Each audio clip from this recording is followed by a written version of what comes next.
Okay, welcome everyone. Let's go ahead and call the meeting to order. And we'll do roll call and then a pledge of allegiance for those of us in attendance in person.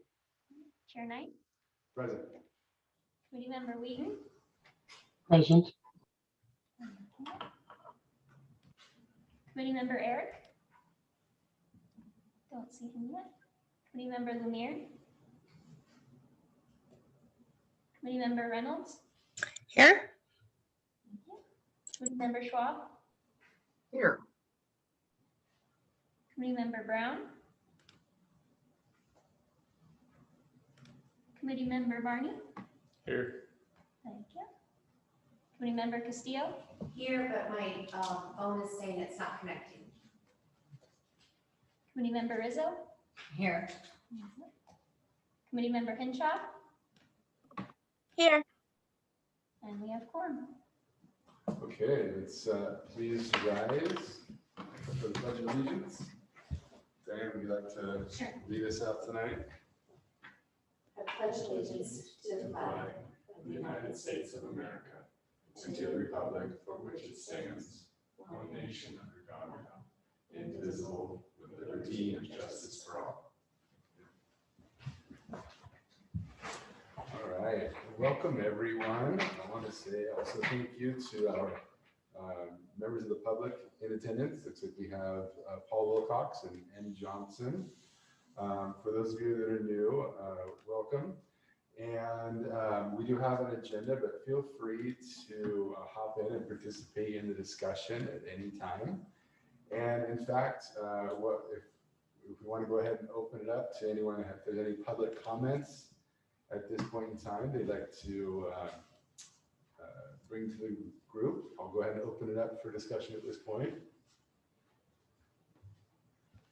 Hi, good evening. My name is Marcy Johnson, and the input that I'd like to provide is when you guys get to the part about the agenda about the drones. I've got a serious concern in my neighborhood, submitted a comment to the city, and would really like to talk about it and figure out how we're gonna deal with this. Excellent. Well, yes, thank you so much for being here for that and being a part of the discussion. You know, whenever you have a comment or like to give some testimony or about a particular situation that you have, feel free to just raise your hand and I will call on you as the group discussion evolves. So thank you again for being here tonight, Marcia. Any other public comments at this time on any non-agenda item?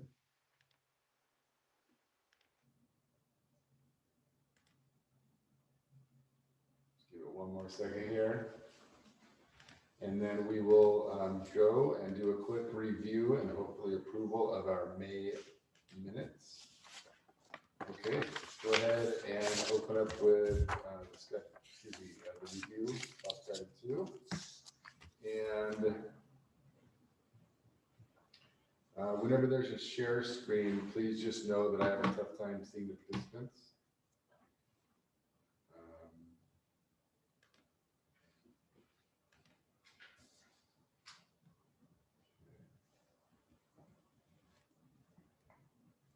Is there a way still for me to see everybody? I only see yours. Oh yeah, if you press Which one do I push? hover over that and then, oh yeah. Okay, yours is a little different than mine. Mine lets me scroll through. Sorry about that. I'm not sure. That's okay. I haven't seen any hands, so I've been scrolling through. Okay. So maybe I'll have you help me with that. Would you call on folks tonight? Sure. When we're share screening? Sure. Until I get it figured out.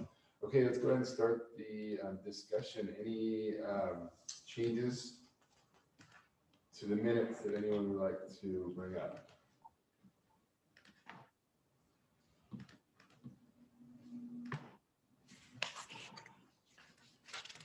Chris, find something in there? Not so far.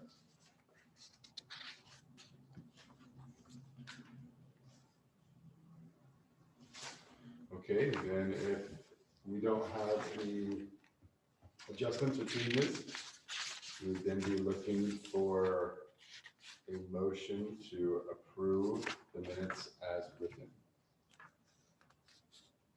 I move to approve the minutes as written. Victoria Rizzo. And is there a second? I'll second.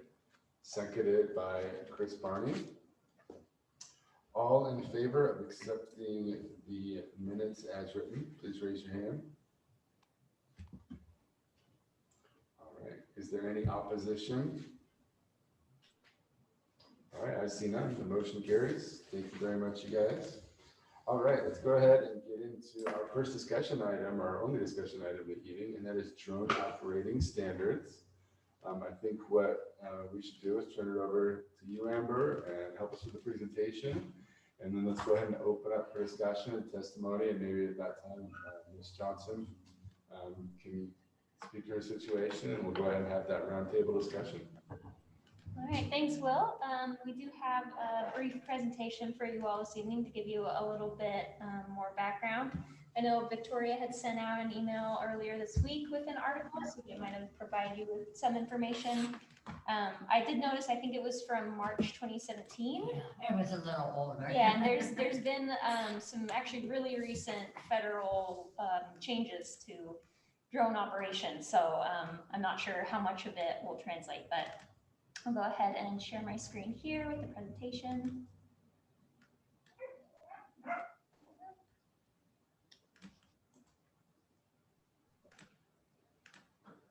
And see if it lets me do it. You know, I'm just gonna do it from this point. Can you guys see that okay? Yeah, okay. Oh, here we go. There we go. All right, so the different topics we're going to cover tonight. First, why are these being discussed now? What's brought this up? We'll go over some of the operating allowances and restrictions that are currently in place, primarily at the federal level. Licensing requirements, so the federal requirements and exceptions to those, and additional information on recreational users, suggested standards, and potential next steps. So first, why are drones being discussed? So there's been an uptick in interest recently. You know, the city's gotten more inquiries, and the city itself might have some use for drones. So we've heard from local residents and people who want to fly them as a hobby. Also interest for businesses in terms of economic development, real estate, and potentially tourism promotion. So taking, you know, videos or things that can be used for those purposes, as well as public events. We're also discussing this today because of the privacy concerns, citizen complaints about, you know, not necessarily wanting them near their property, as well as true purposes. And what we mean by that is, you know, someone could say they're using the drone for one purpose, but maybe they're really using it for another. That's a privacy concern. And then also safety. So first, to start with operating allowances and restrictions. So there's a few different federal rules. One is the for work/business CFR Part 107 small UAS rule. And if you see that abbreviation, it just means unmanned aircraft system. So another word for drone, basically. And as of April 21st, so pretty recently, there was the operations over people federal rule. So many operators fall into this category 1. They can be hobbyists and professionals, and they can operate over people. So, you know, anyone walking around, if their drone is less than 55 pounds and has no exposed rotors. Other users would fall into categories 2 through 4, which have more restrictions and further approvals required. No waiver is necessary for flying over the people or over cars.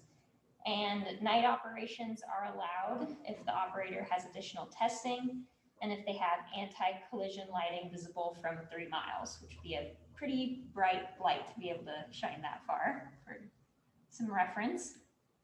As far as local restrictions right now, there is a no-fly zone over the Troutdale Airport. So anyone flying over there would have to get permission from the control tower before they could do so. But there's no other local restrictions right now. And so kind of one of our questions to you is, should there be? One thing to keep in mind is since this is a really recent ruling, a lot of the regulations around it are still a little bit up in the air, no pun intended.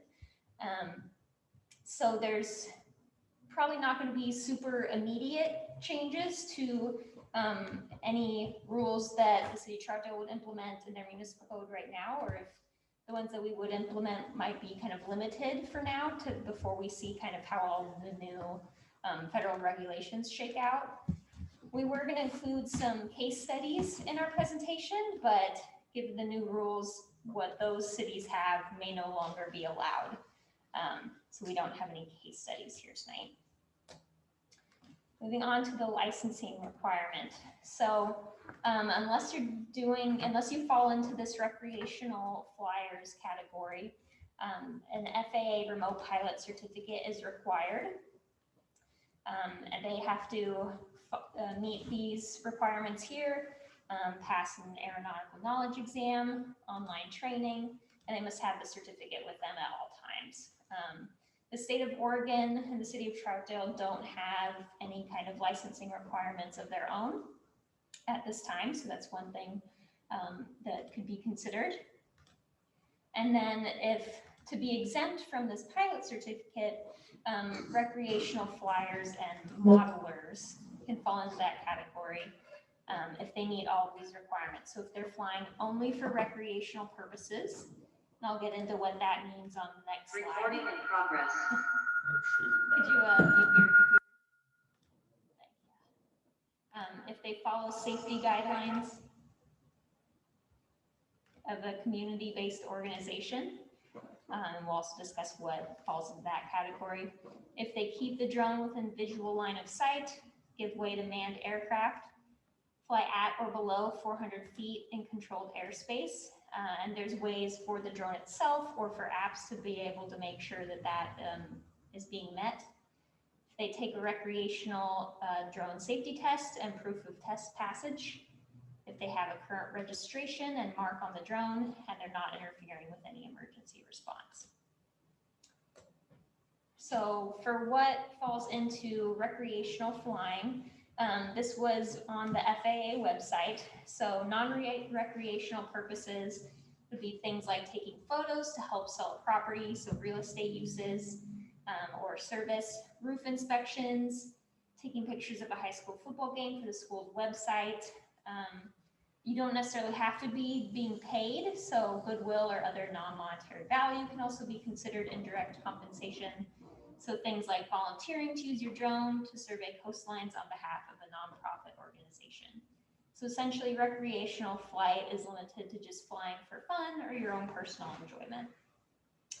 And the community-based organizations that were listed on the previous slide, those are essentially nonprofit model aircraft groups.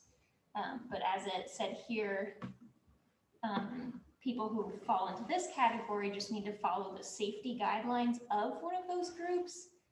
It doesn't appear that they have to necessarily be part of one.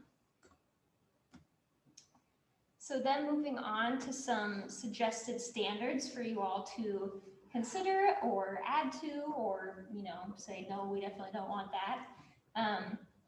Local prohibitions and restrictions, as I mentioned earlier, are still up in the air as for what all we could do at this time because of the new operations over people FAA ruling. But we could still certainly discuss and potentially move forward with some of these in the meantime. So some potential restrictions for this use or the purpose could be that they cannot be used for law enforcement or code compliance and code violations with or without warrants. You could think about how you want to regulate that. You could restrict commercial purposes from parks or other public property. You could restrict takeoff and landing from parks or public property. You could also restrict nighttime use if you want to. Some other potential regulations might be a drone permit or a local license, a local pilot registry, required notifications prior to flight for businesses or public use, and limiting drones perhaps only to certain parks or public property, or even allowing only those community-based organizations to be involved in the flight of drones. So those are some things that we had come up with that you all might want to think about. But other than that, we're ready to hear your ideas and take notes. We're not looking for any formal recommendation to council or anything like that at this time. Really just looking to hear your thoughts on this. So I'll go ahead and I can always bring this slide back up, but I'll go ahead and stop screen sharing at this time so you all can see each other. But just let me know if you need me to bring one of those slides back up. Excellent, thank you very much. Amber, is there any questions about the presentation that anyone has this time? Diane?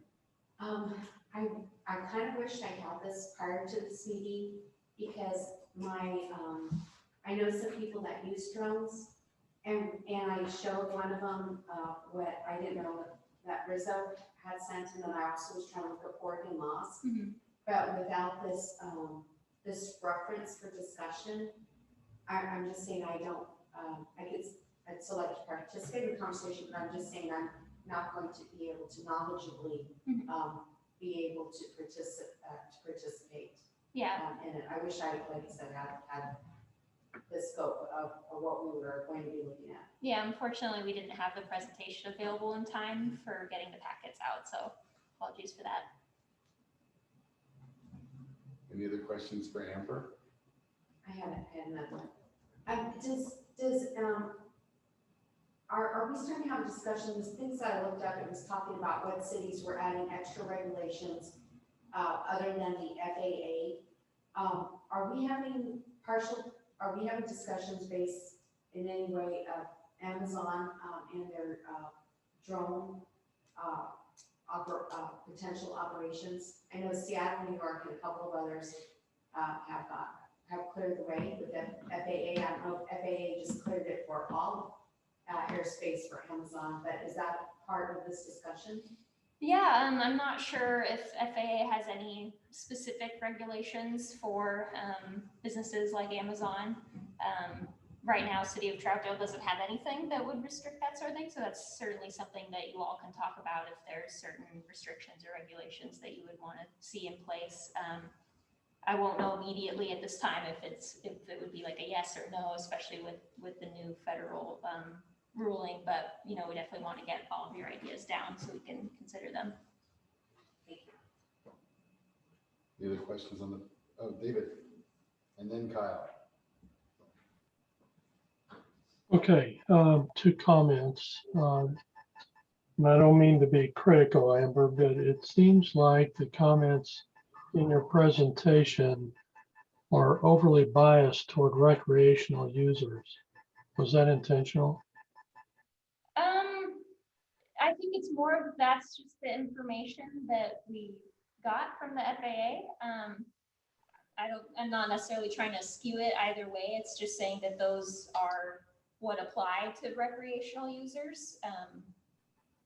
Yeah, if that answers your question. Okay, and just from a general point of view,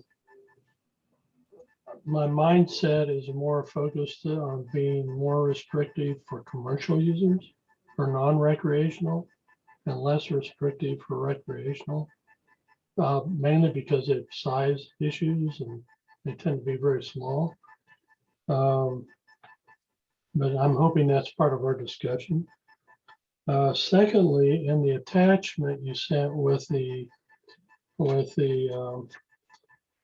agenda and packet, you had an attachment of FAA information. And one of the comments I found interesting in that was that the FAA retains sole authority to regulate airspace uses and is very specific about keeping that.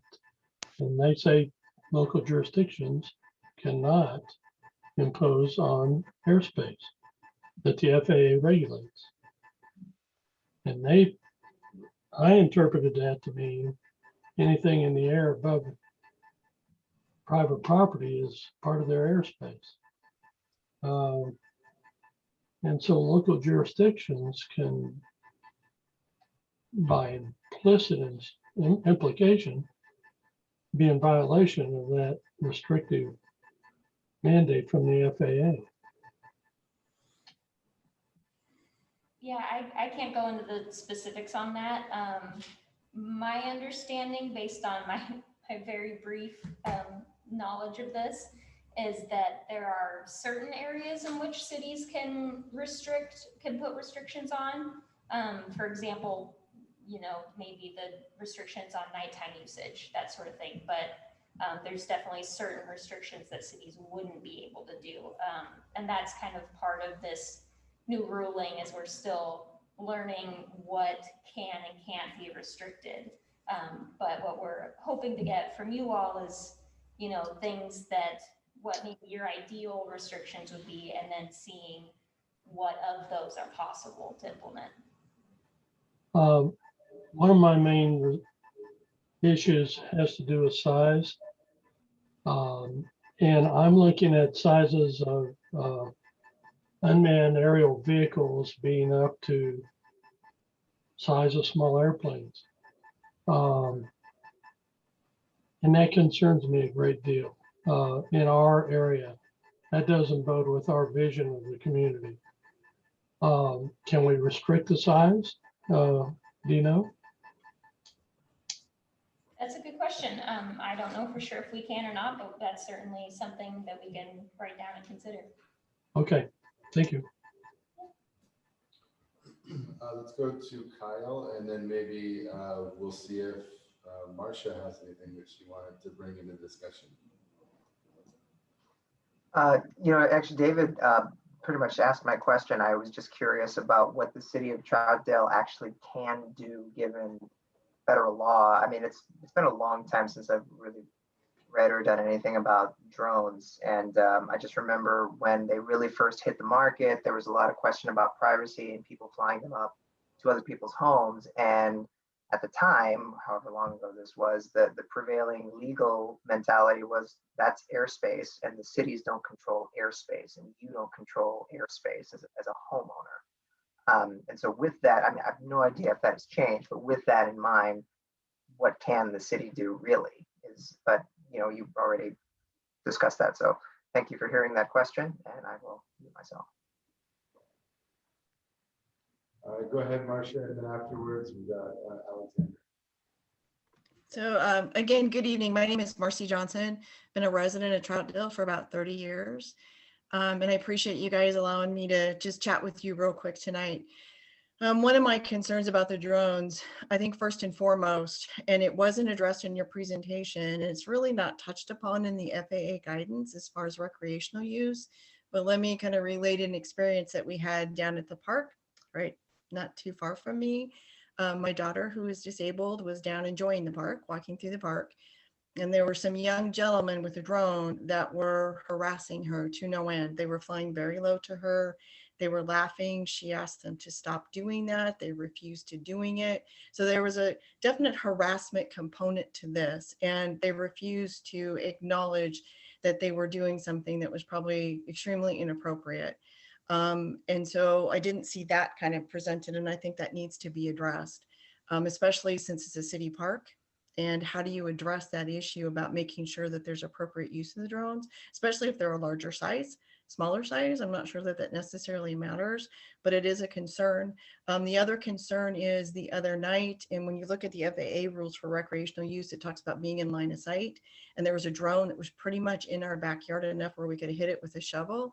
In fact, we did attempt it with the shovel, and there was nobody that could have been in line of sight of our yard. And so again, that has me very concerned about people don't maybe understand what those rules are.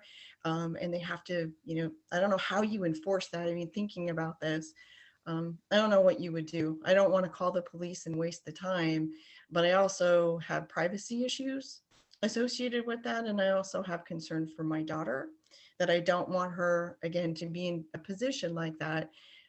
Whether it's in the park or it's in my own yard, that she's faced with that kind of situation. And so as you guys are deliberating this and thinking about this, especially with, I know it's kind of really a tenuous position that Troutdale's in, because they're not very specific. And I agree with you going through the requirements of the FAA about what you can and cannot do. But I would just ask that you guys take that into consideration as you're kind of deliberating over what should or should not Troutdale do. Thank you very much for being here tonight to share your experience and your story. I'm sorry that you and your daughter had that experience. Is this, you mentioned there's a couple different instances, one with the boys in the park and then one with another drone, potentially don't know who that is. Are you in an area where the park tends to be used a lot for drones? Because of a certain feature, or is it just in general, the parks are bringing the drone users? You know, I don't know, because I think it was the first time we had seen drones being used down in the park. And our house is probably, it's not very far. It's probably maybe 500, well, maybe not even that, 300 yards from the park.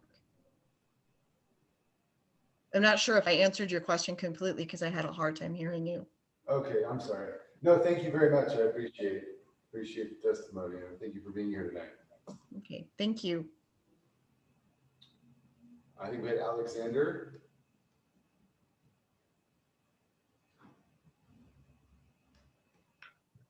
Unmute. Okay, so I have a few things. Thank you for your testimony. That's interesting to know how close we are to this issue. In reading the thing that Amber sent out today, I was confused about our discussion about of what we could do in Troutdale, because there's a paragraph that says, and I quote, "Furthermore, 7 state legislatures, Virginia, Arizona, Delaware, Rhode Island, Michigan, Oregon, and Maryland, have banned local government regulation of drones. And an additional 4, Tennessee, California, Nevada, and Minnesota, declared state sovereignty of the airspace." So in view of that, do we have any flexibility about our local government controlling the airspace? I also noticed that in the state laws that were enacted, there's 1 or maybe 2, but Pierce County, Washington set up a law that banned police surveillance. And there's a link to that there. And my 3 things that I feel are important are no recording unarmed and no surveillance, no police or FBI surveillance. But so to go back to the other question, is it possible that Troutdale has any authority beside the airport? Yeah, and I'll just clarify, I didn't send out that article earlier, so I can't speak to its, accuracy or what it had in there. And it was from when I looked at it, it was from like 2017, so I don't know how much it reflects, today's restrictions. As far as I'm aware, Oregon doesn't have any overarching regulation like that wouldn't allow us to add further restrictions. So based on, it was primarily our community development director, Chris Damgan, who put this presentation together and did the research on it. So as far as we're aware, the items that we listed for suggestions of things that we might be able to restrict, our understanding is that those are potentially possible. So we wouldn't look it up and know that we wouldn't be able to do any of those things and list them in there. So hopefully that gives a little bit of guidance there. Shelley. Thank you. Hi, this is Shelley. A couple of things. Marcy, I'm really sorry about what your daughter went through. My concern there is that we might have a larger concern, which is the overall safety of our children in the park system. I live next to Llewellyn Park and have seen off and on little bits of bullying and episodes like that. And it might be something that can be addressed on a larger scale. Amber, my question for you is, who is somebody that we can ask these questions of what rights does Troutdale have for regulations? Would the city attorney be able to help us at all? Is there somebody at the airport, maybe a representative at the airport that might be able to answer some of these questions? Yeah, well, I'm certainly writing them down. I think part of it is, I'm not sure anyone knows at this point, given how recent the federal ruling is. But yeah, I'm writing them all down so that we can research them. I'm not sure how well versed the city attorney is in this topic specifically. Mhm. And then, Reach out to whomever, but yeah. and then I just also like to point out as somebody who sees lots of laws and regulations challenged, these are all new regulations and new laws that have been put in place, and they haven't been challenged as yet. So it will be interesting to see and something to watch to see what kind of challenges come through and actually prevail over these new regulations and laws.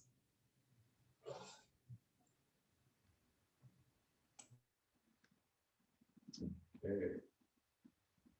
Heidi. So Amber, you're asking for our ideal regulations in a world where we're allowed to regulate things that we want to regulate? Yeah, I guess kind of in line with the ones that I had shared on the screen, the suggested ones. But you're welcome to go beyond that. It just might be more like. I was just sorry. Could you share your screen again? Yeah. I was doing, just while I was listening, a cursory look because I didn't have time to research this before I came tonight. But yeah, and Marcy, that sucks. I'm so sorry that happened to her. And you, because that, as you know, that's super stressful. So also super stressful to have one in your backyard that you could like hit with a shovel. Come on now. So, all right. So line of sight, I'm on board with that. I'm on board with a size restriction. Also, nighttime flying, requiring a light that can be seen 3 miles in advance, 3 mile radius. I'm concerned about light pollution and how that might affect bird migration, which mostly happens at night. Definitely, I don't want it to be used for surveillance, and I don't want it to be weaponized. Yeah, and I agree with everything David Wheaton said also about the commercial aspect of it, which is how I'm more familiar with it with my cousin doing it for real estate stuff. Like we need to have a code of ethics or something. And I was looking at the FAA website, and I'll send out these links that I found to everyone. They're pretty explicit about what's allowed and not allowed. But as to Shelley's point, this stuff is going to get contested. I completely believe that. So I think we should think about what we need and what works for our community. And yeah, thank you.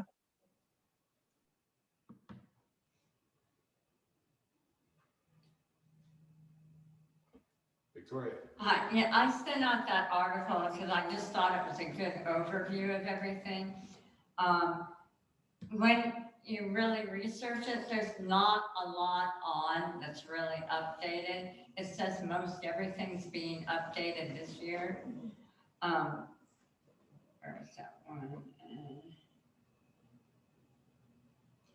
And I don't know how accurate this is. It says Oregon Parks and Recreation Department cannot adopt rules related to drones unless state legislature gives permission to do so. The earliest would be this year that it may come. And then there's going to be a discussion. So I think this is good. We're starting to have this discussion, but until the state's deciding things, it's going to be, we can make our list, but I'm wondering how much the state's going to regulate, what we can regulate.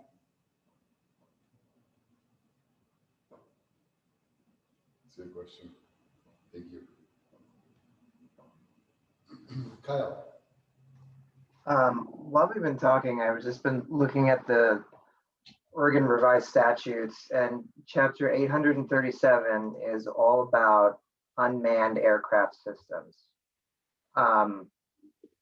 law enforcement is prohibited in the state of Oregon without a warrant from, I am not a lawyer, by the way, but it appears that law enforcement is prohibited in the state of Oregon without a warrant for using drones. There's a long section here about weaponized unmanned aircraft systems and operation over privately owned premises and operation over critical infrastructure facilities.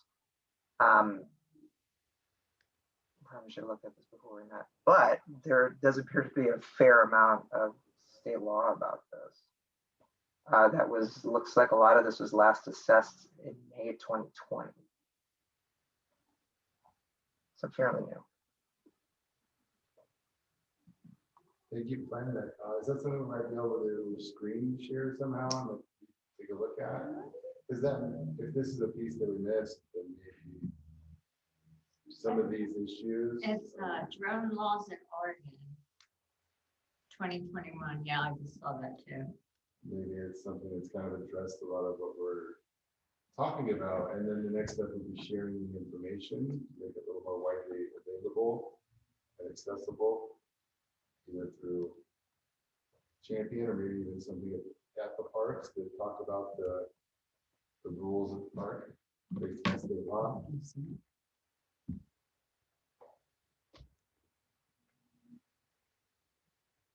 While It we're has all the law numbers. chatting here, I think Oh, okay.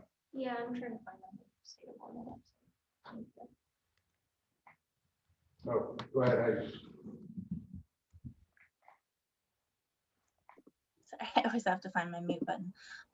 Yeah, I'm looking at something that's from 2017. So granted, it might be out of date, but it looks like we might be able to explicitly, you know, banning something is going to be hard to enforce, but voyeurism and harassment, like we can explicitly say that there's a law against voyeurism and harassment, and that there are, you know, if you can catch the person, it is a crime.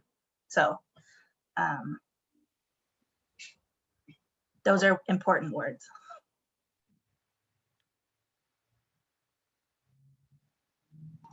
So that actually is covered here. I'm still scrolling through in ORS 837370. A person may not operate an unmanned aircraft system over the boundaries of a privately owned premises in a manner so as to intentionally, knowingly, or recklessly harass or annoy the owner or occupant of the privately owned premises. And that was put into place in, maybe this might have been in 2017. Not sure. But does that mean they're allowed to do that over publicly owned premises? I'm going to keep reading and I'll let you know. Yeah, I'm wondering, thank you for finding that, Kyle. I'm wondering if maybe some of this has been addressed already. And if so, if possibly having the Parks Department put up a, you know, code of ethics sort of thing at the park about how to remind people what the laws are, maybe share it in the Champion. If potentially that information is there, some bulletin points to address drone usage in our parks and in our public areas. But yeah, that might have everything we need in there. Yeah, that one Heidi was referring to is HB 3047, and it was in 2017.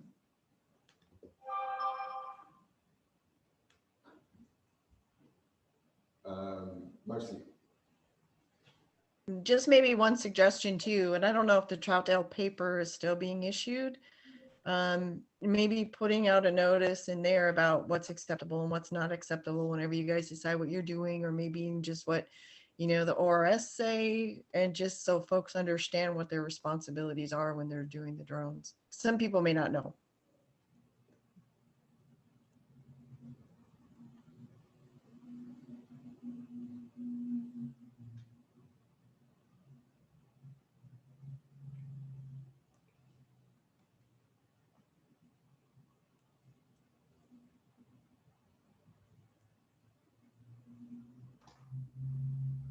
So it looks like the very end of this, almost the very end of this chapter, I'll just read it. It says, except as expressly authorized by state statute, the authority to regulate the ownership or operation of unmanned aircraft system is vested solely in the Legislative Assembly. I'm sure, you know, a lawyer, perhaps a city attorney might want to look at that a little closer to see really what we can do. But I mean, it sounds like there's not a whole lot that the city of Troutdale can actually govern in this or regulate in this sense.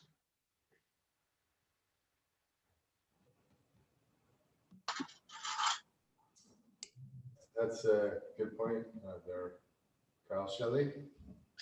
So providing that there isn't a lot that we can govern or regulate, but it does sound like there are a lot of regulations out there. And I believe that you're right, that having the parks post the regulations and the penalties for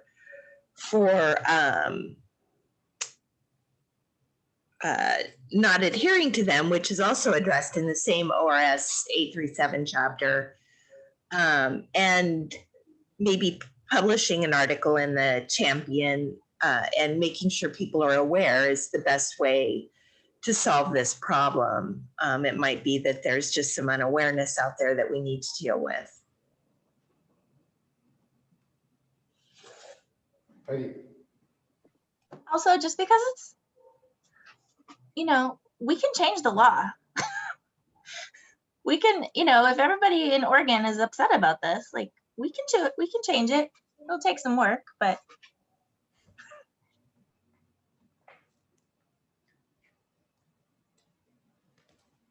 Yeah, I think likely what we might need to do is read through that and see if it addresses the concerns that have been raised or not. Yeah. And then if not, then I love your attitude, Heidi. Hey, any other thoughts or comments? Where we want to, where would we like to leave this one? Whether we need more info or what do you guys think? Or a suggestion, I don't know, go ahead, Diane. Diane, I would like a suggestion from Ed Trumpy, what we, currently, without going proactive on an issue, what is, what we can and can't do. And then later on, if it gets brought back to us for suggestions, once we have some understanding of what the restrictions currently are and what we are able to change or not change. I would enjoy to hear from a couple of people that are experienced with drones. And that's what I was trying to do, is talk to some people, and they said, well, they go, the FAA is very clear on what we can and can't do. And then they also said the drone won't even allow itself to go into restricted airspace. But I'd still like to have more knowledge on the subject as well, as to if we find any more information and we're going to go further, I would like input from drone users. Yeah. Good point there. Thank you. Yeah, I'm hoping that, you know, issues like we're talking about harassment, lawyers and whatnot are addressed in there, and that hopefully it can be, you know, letting people know what the rules are. I have a tough time trying to imagine how and what the future of drone usage and potentially Amazon package delivery and all that might look like. Everything is trying to write rules for a game we don't know how to play yet. And I think might be a little bit of a steep goal to try to forecast what that might look like. I would assume that FAA rules and Oregon state rules at least cover some of those commercial uses, you know, up into the point where there would be an issue that may arise from some future use. But yeah, I would tend to agree with kind of what Shelley said about finding out what those rules are and then helping to share that information. And also, you know, let people like Ms. Johnson and her daughter, you know, feel empowered to go ahead and call the code enforcement or police to have the situation taken care of if it needs immediately addressed. So, Diane? Something I would like to say that I'm concerned about is when I was looking at Amazon and packaging, and they're getting preliminary FAA approval. is that it'd be nice that in a dream world, the citizens would have something to say about that subject if it should come to Troutdale in that option. And I know it's like right now they're talking below a certain pounds, and I don't know what the height would be or what any of those things would be, or if we have no say at all. Again, because FAA gave preliminarily approval to Amazon, I'm not sure if it's just for some specific cities at this time. They even have a program named for it and such. But I would love it if public was able to comment within their city as to something as drastic as something different like that would occupy our visuals for our sky enjoyment. Any other thoughts or comments? Chris, do you have something for us tonight? Oh, let's go to David first, and then Heidi, and then Victoria. Well, it sounds like we need some local legal advice. And it does scare me that the Oregon legislature retains their rights, because that implies that they took the federal government that says they retain the rights, and the state then said, okay, they retain the rights. So there'd be nothing to impair the city from saying the city retains their rights. Just to take this to an absurd level. The one thing I would like to see is that for the benefit of the local citizens, which is for the recommendation of the city council, that if in a property or property owner's own property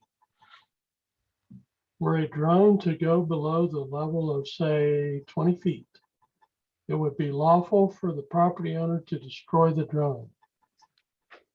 Because in many states, it's illegal to destroy a drone.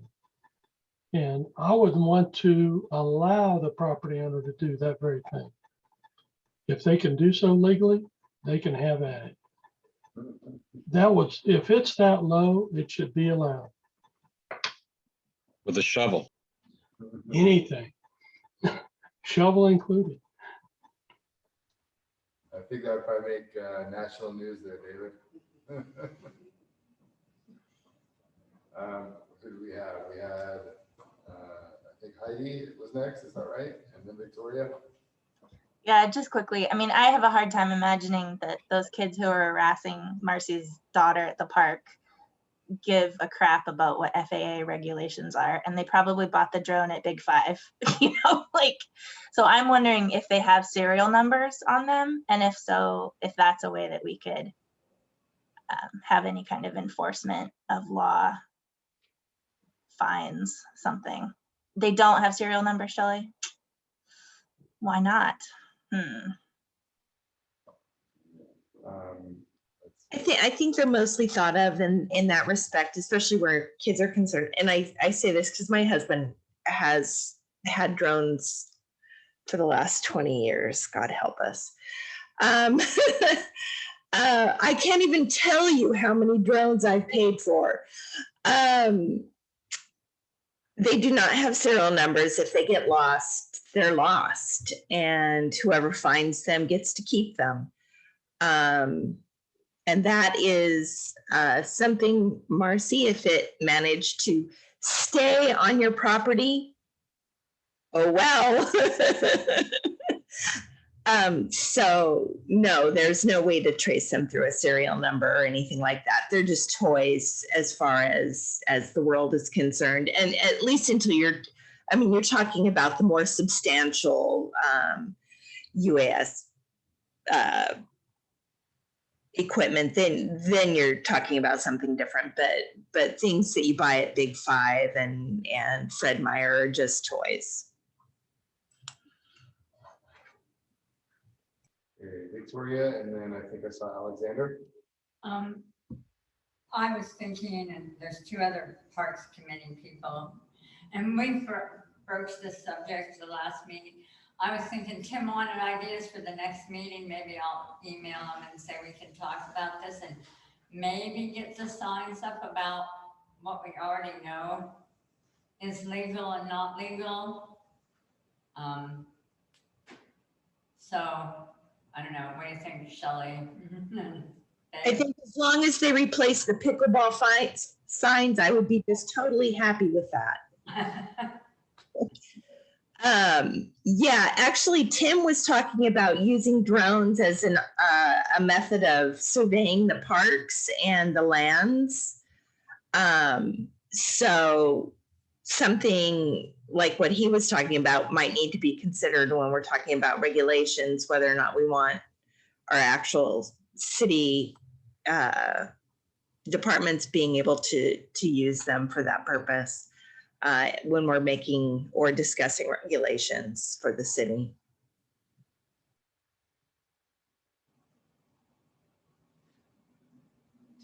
Alexander?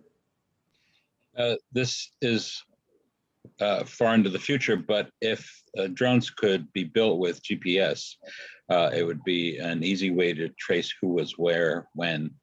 But my other concern is that those two guys that were harassing your daughter were intentionally doing it and knowing what they were doing with the drone. But I assume there are a lot of people out there that don't know what they're doing. And my concern is like a drone flying into someone or flying into a car, flying into a house because the person driving doesn't know what they're doing. So it seems to me that when these become legion, that there should be some kind of licensure.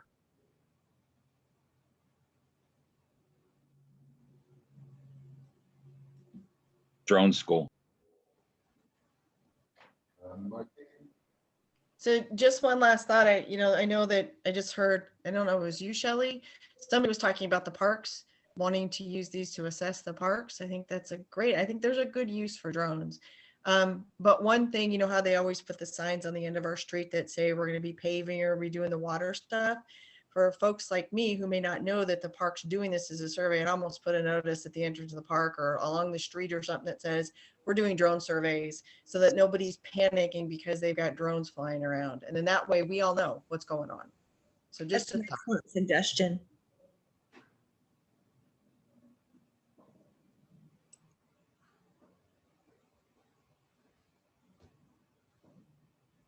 Okay, great. Any other thoughts or comments? I'll just add, Alexander, what you were talking about for people needing to have licensing. There is for the commercial, the remote pilot certificate is required. And then for recreational, there is, they have to take a safety test and proof of passage and follow those other guidelines. That doesn't mean people necessarily do, but they are supposed to at least. Thank you. Kyle, did I see your hand? Yeah, I was just gonna throw support for something written that actually states what is already allowed and not allowed under state law and communicating that information out. The more I read this, the more that I see, I mean, they cover a lot in here between the penalties for people who are first-time offenders, second-time offenders, third-time offenders for doing things, what the person who is damaged by reckless use, what their legal rights are and what they're able to pursue, and penalties for flying over or more industrial or infrastructure space, and actually even David, there even covers in here just a little bit about what somebody could or could not do if a drone gets too close to them. So I mean, I this is all news to me. I had no idea that the state had even dug this deep into it. I think it would be good to communicate this information out.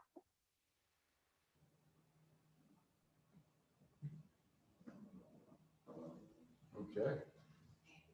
Diane? I just want to say the drones going over the park, it almost sounds like police drone, surveillance drones. I'm not sure I like that concept.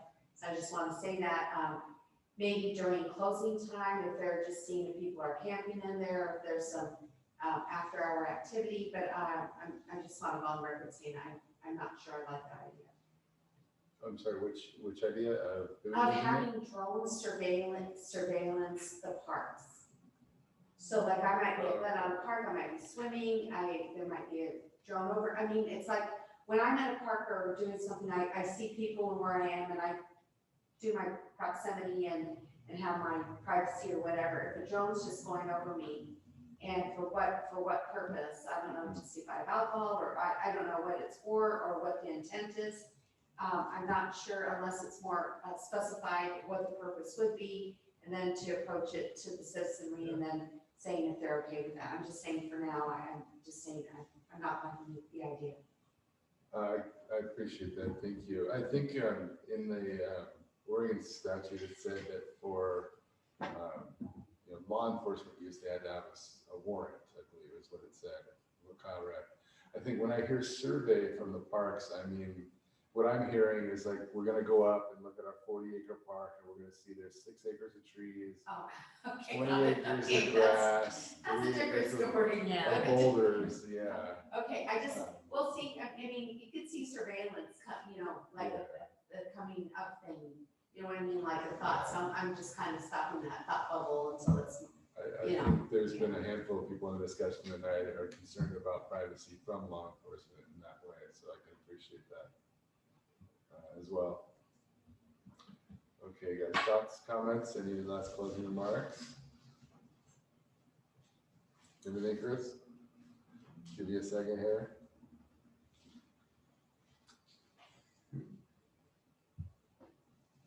All right, well, thank you, Marcy, I appreciate you coming in tonight, sharing your experience and your story. I think it definitely gives some perspective to the conversation. Thank you. Please do keep an eye out if this does come up on the parks agenda potentially for the next meeting. And then would we also follow up on this too? And would that be something maybe Amber, we could ask you if we get this on the agenda again, that we could get hold of Marcy and let her know? Yeah, for sure. Yeah, thank you. I'd appreciate that. All right, thank you very much, you guys, for the discussion on that topic. Let's go into staff communications. Alrighty, so to start with, I don't think this had happened yet with the last meeting, but Arini, who used to host our CAC meetings before I did, she has left her position with the city. She got a job with Multnomah County in an emergency planning role, so we're very excited for her, but also very sad for ourselves to have lost her here. So we are recruiting for another planner. Applications close at the end of this week, so hopefully we'll be getting to interview soon, and then hopefully have someone on sometime in July. In other hiring news, we have hired a new permit specialist, so we'll now have 2. We're really looking forward to that to really help out our building division, and he will be starting later this month. Moving on, the final presentation for the PSU capstone class regarding the Sandy River, or just Sandy Avenue project, sorry, that you all had provided some feedback on earlier this year. That final presentation will be from 5 to 6 p.m. tomorrow. I know there was an email that was supposed to be sent out with the Zoom link. I don't think it's been sent out yet. So I will check with Chris on that tomorrow, and we'll definitely get that sent out to you all. So if you're interested in it, you can attend that. So that was tomorrow at what time? Yes, tomorrow, 5 to 6 p.m. 6 p.m. Yes. Keep an eye out for that. Yeah, for sure. And then finally, the first Friday Art Walk starts on Friday at 5 p.m. and runs till 8 p.m. The historic highway will be closed, a section of it, to vehicle traffic between Buxton and Kibling. There's going to be live music and a kid zone, so everyone's invited to attend. And there's more information on the city website if you're interested. And that's all I've got. Any questions? Questions at all for Amber? Diane? I would just like to, the presentation that you have for today, if we could just get a copy of that. Yeah, for sure. Thank you, appreciate that. Any other questions for Amber? All right, thank you very much, Amber. No I problem. appreciate everything tonight.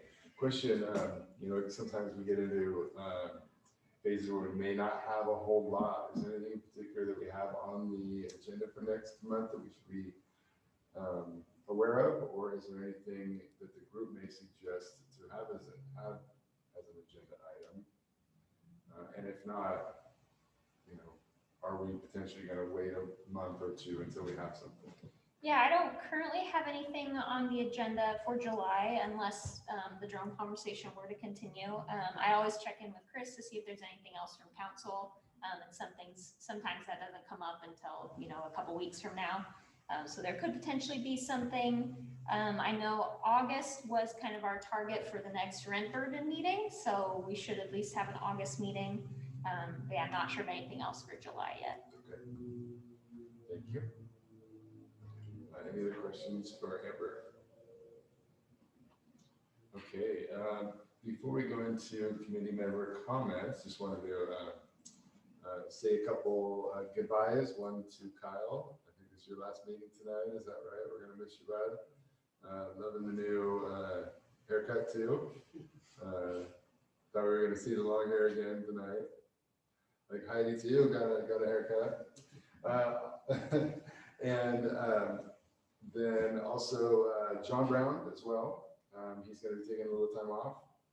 With that note, and maybe you'll be able to answer this question, we did have last Tuesday our committee interviews, and we have Chris Barney is returning.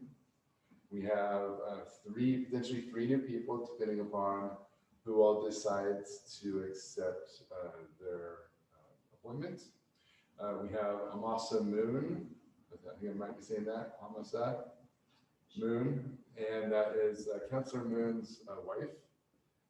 She was initially suggested to go to position 6, and that may be up in the air because she was also picked for another committee, and at that point, she may decide to do one, the other, or neither. So I don't know if you heard anything official about that yet. I actually haven't even heard who's been appointed yet, so this is news to me. Then, if you remember, Nicole Lawrence, she was the gal that came in with the chickens for that discussion. She was very interested in our process and our group, and really made it like, she's like, if there's one I would pick, it would be CAC. So I was excited about that. And so I think she's going to be in position 7. And then we have an alternate as well, Twyla Harrington, who happens to be my next door neighbor. And she is currently slated for the alternate if she decides to accept. Same sort of thing. She was also tapped for multiple committees. And we'll hear whether or not she's going to accept those as well. In addition, would suggest too, with the Public Safety Advisory Committee, I think they were kind of stretching to pull people into that. So if there is any interest from the group to be on that Public Safety Advisory Committee, I'd highly recommend keeping an eye out, maybe putting some feelers out to Amber, or actually I'd go probably directly to Mayor Lauer or Councilor Kranz with those with interest in that group, because they may not have a full group on there yet. Okay, so welcome, Tim. We're just to give you up to speed. We're just going into committee member comments. I suppose I'll start on my screen here first with Heidi.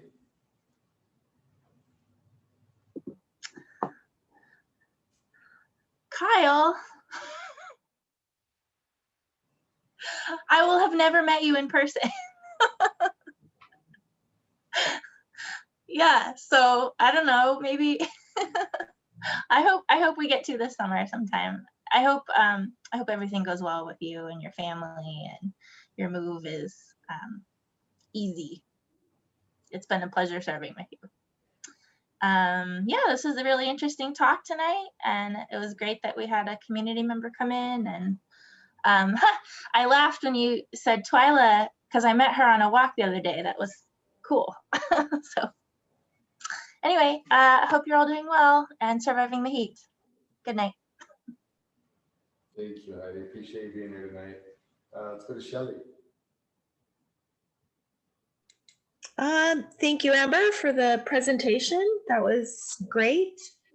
Otherwise, I have nothing more to add for tonight. Just to thank you, Kyle. We'll miss you, and thank you so much for your service to the city and the committee and all you've done.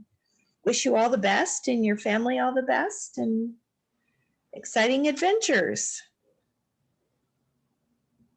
Thank you, Shelley. Appreciate you. Alexander. I will just add that my lament that Kyle is leaving. Thank you for your detailed work, especially on the website. And it's a pleasure. It was a pleasure to hear your perspective about different things, including the drones.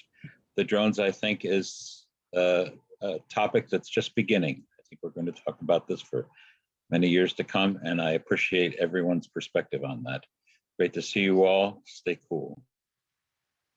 Thank you, Alexander. Appreciate you. David.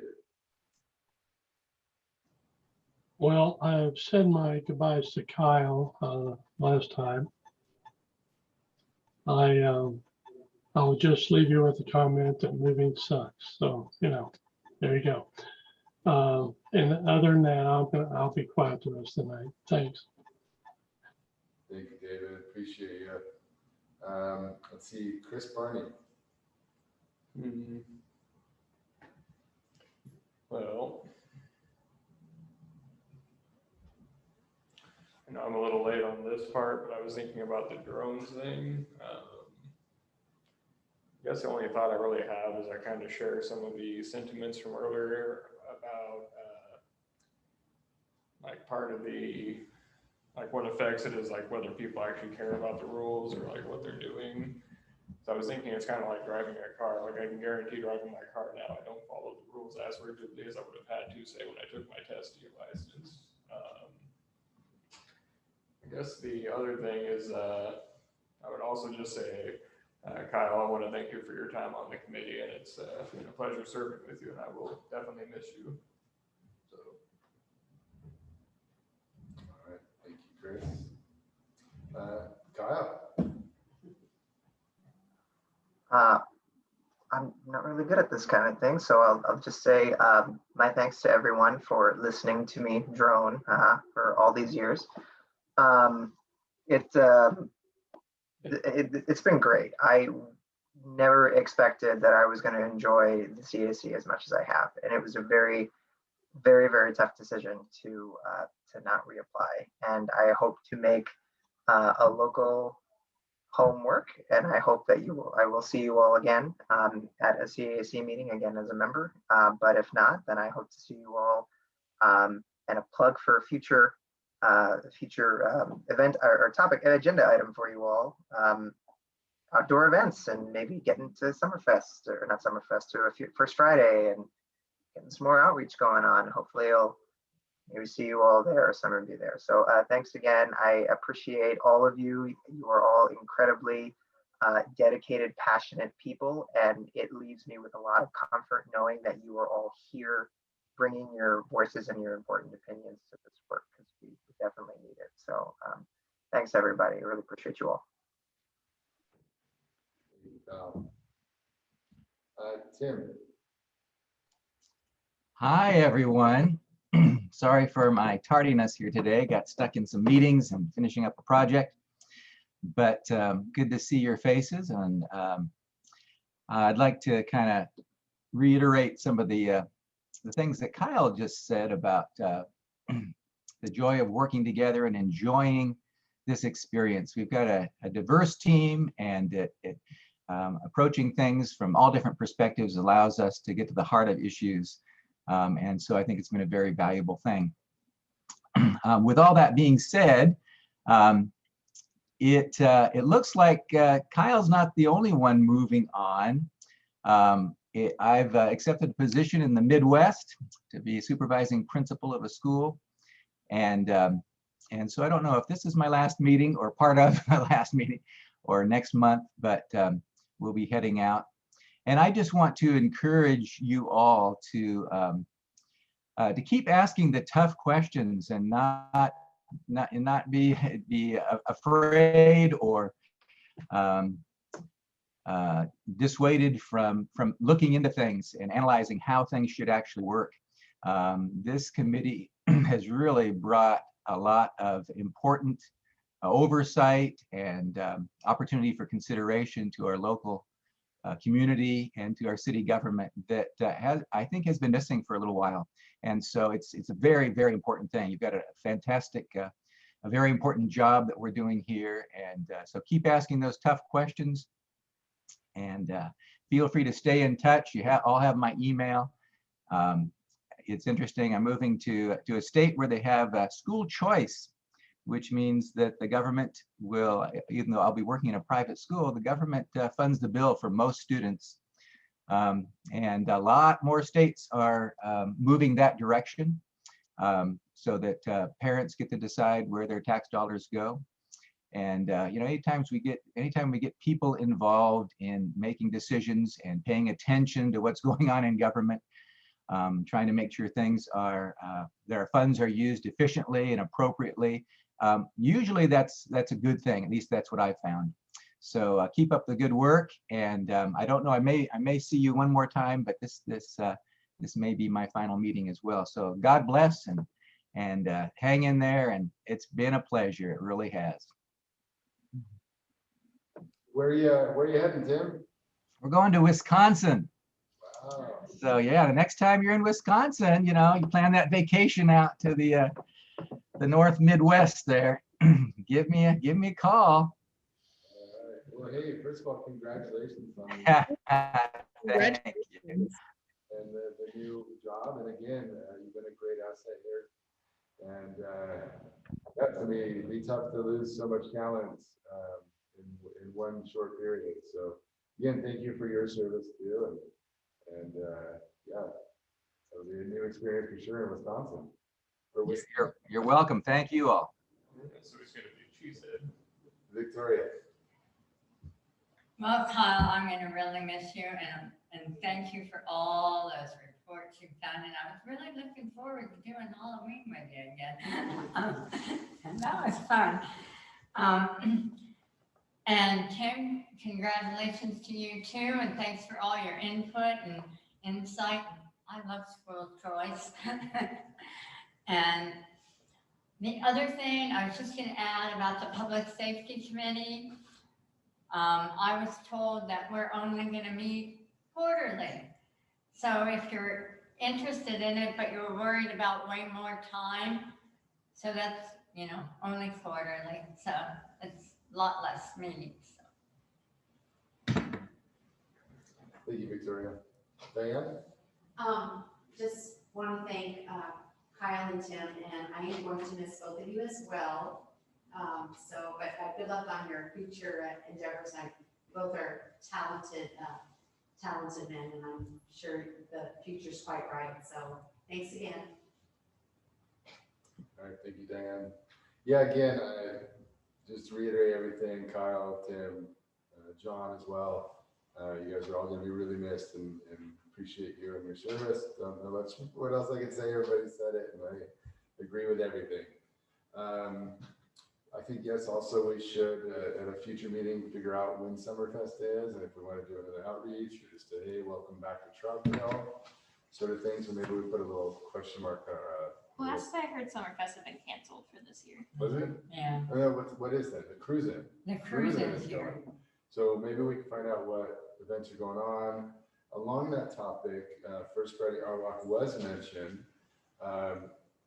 I'm not even like a huge poster on Facebook guy, but I'm gonna repost the city's one because I would encourage other people to do it too. Maybe and make this a special night out to come out.